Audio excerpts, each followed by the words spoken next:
倒下了，整个村差不多没了。At 11 o'clock in the morning, the dam broke. Not one dam, 5.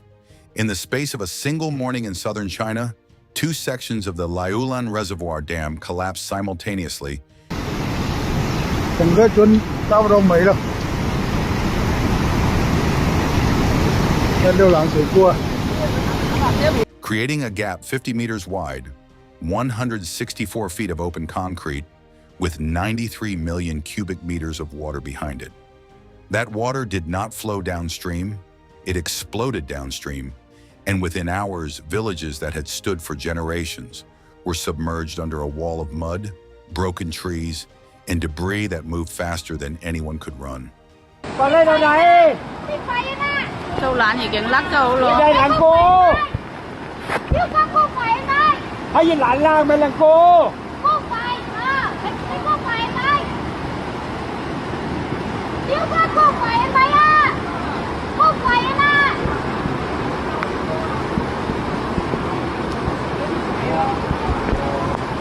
This is what happened in Guangxi, China on July 6, 2026.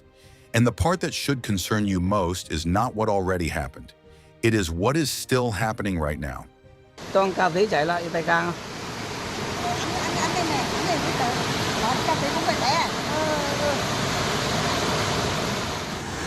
Subscribe and turn on notifications before we go any further, because this situation is still developing, more rain is in the forecast, and the dams that are still standing are not all safe. Let us start with the storm that caused this, because Typhoon Maysak is not the typhoon that has been dominating international headlines this week.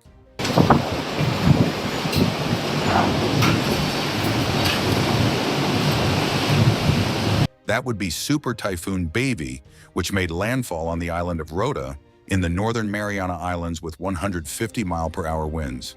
Bavi has been the story that captured global attention because of its catastrophic wind speeds and its direct hit on United States territory.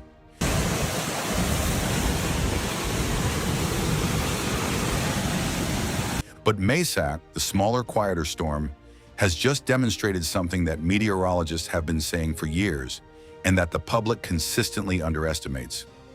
Wind is not always what kills in a typhoon. Water is, rain is. The slow, relentless accumulation of water that has nowhere to go except into the reservoirs, the rivers, and eventually the homes of the people living downstream.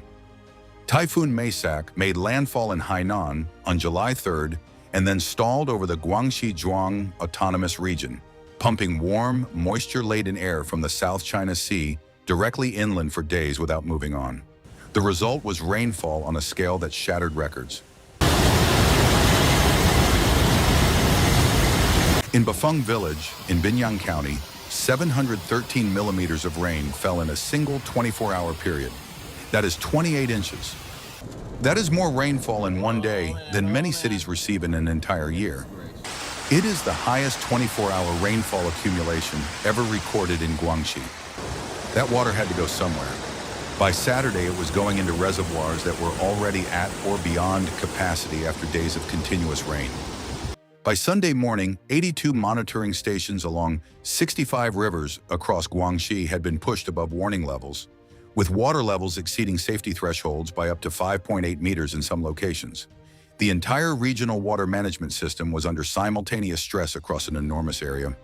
And then, on Monday morning at 11 o'clock, Liulan Reservoir, the largest medium-sized reservoir in the Hangzhou area, with a total storage capacity of 93 million cubic meters, gave way. 2 sections of the dam body failed at the same time. The gap that opened was 50 meters wide. The water that came through that gap carried everything the flood had collected on its way. Mud, uprooted trees, structural debris from buildings already swept away upstream. And the repair of damaged homes.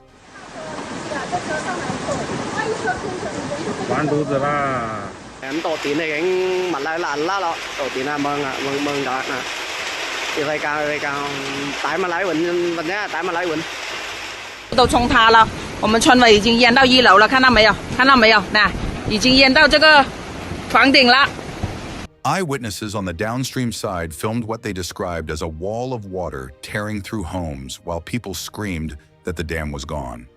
Some villages were inundated so quickly that residents had no time to reach higher ground.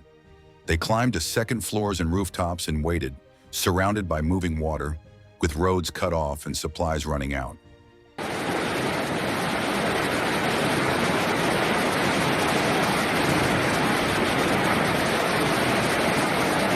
One resident from Guangxi village in the town of Yunbiao described the scene directly. The flooding hit so fast that people simply could not get out. The water was too deep and rushing too fast. Everyone was trapped on upper floors. Food and clean water were already running out, but the roads were completely cut off. That is what 93 million cubic meters of water looks like when it is no longer behind a dam. But Liulan was not the only dam that failed on Monday. This is the part that changes the scale of this disaster entirely. The Liulan Reservoir in Hangzhou also overtopped and breached. The Sansha and Shaiwan reservoirs in the same area suffered overtopping and severe structural damage. In neighboring Binyang County, the Liulan Reservoir began spilling over its banks and was doing so as of the latest reports.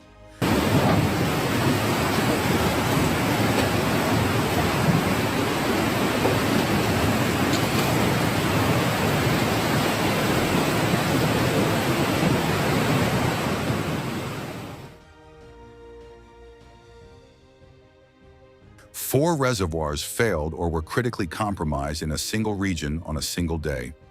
The infrastructure of an entire water management network collapsed under the weight of a single storm's rainfall.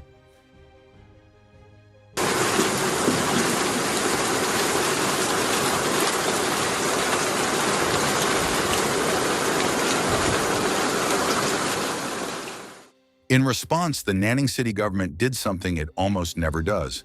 It raised the city's flood control emergency response from level 3 all the way to level 1, the highest tier in China's 4-level flood control warning system. Activating level 1 means that the situation has exceeded the capacity of local and regional emergency services to manage without full national mobilization. It means that every available resource, emergency management, fire rescue, water resources, military, is being directed simultaneously at the same crisis. Approximately 48,000 people have been evacuated from the flood-affected areas of Nanning's jurisdiction as of the latest official reports.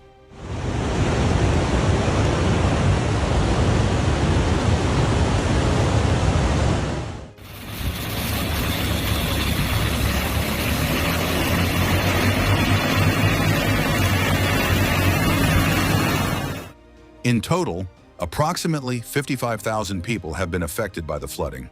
China's National Development and Reform Commission has allocated 100 million yuan, approximately 14 million US dollars, in emergency funds for immediate recovery efforts focused on rebuilding damaged roads, irrigation systems, schools, and hospitals. At least 2 deaths have been confirmed in Guangxi directly linked to the flooding. 大家赶紧做好安全措施，疏散，上2楼该上2楼，该上楼顶的就上楼顶。 In the broader region, at least 10 people have died across central and southern China from the storm system as a whole, including 8 deaths in Hubei province from severe storms associated with the same weather pattern. And engineers at another dam in the region made a decision that captures exactly how close to complete collapse the situation came. Facing a dam that was minutes from catastrophic failure, they made the call to deliberately blow the spillway, to destroy part of the structure on purpose in a controlled way, to release pressure and prevent a total uncontrolled collapse that would have been far more devastating than a managed breach. It is one of the most extreme decisions available to dam engineers, and they made it under time pressure, with the dam already failing around them. Now let us talk about what comes next, because this is the part that meteorologists are most concerned about. Typhoon Maysak's residual circulation is expected to continue dumping heavy rain across Guangxi at least through Tuesday. That means more water is still coming. It means pressure on the dams that are already breached or structurally compromised is not going to ease immediately. Any dam sitting in a damaged state right now, overtopped, cracked, with its structural integrity already reduced by days of extreme rainfall and water pressure, faces additional stress from every additional centimeter of rain that falls in its catchment area. After Tuesday, the remnant circulation is forecast to drift northward. That drift takes the rain towards some of the most densely populated provinces in China: Hunan, Hubei, Jiangsu. These are not remote, sparsely populated regions. These are provinces with tens of millions of people, major river systems that are already running at elevated levels from the same regional rainfall pattern, and their own reservoirs and flood control infrastructure that has been under stress for days. The question that disaster researchers are asking right now is not whether more flooding will occur. The forecast makes that essentially certain. The question is whether the infrastructure that has already been weakened, the cracked dams, the overtopped reservoirs, the rivers running above warning thresholds, will hold through the additional rainfall that is still coming, or whether Monday's cascade of failures is only the beginning of a longer sequence. It is worth stepping back for a moment to understand what this disaster represents in a broader context, because it connects directly to patterns we have been seeing across the entire Western Pacific this week. But first, it is important to understand something about China's dam infrastructure that most international coverage never mentions.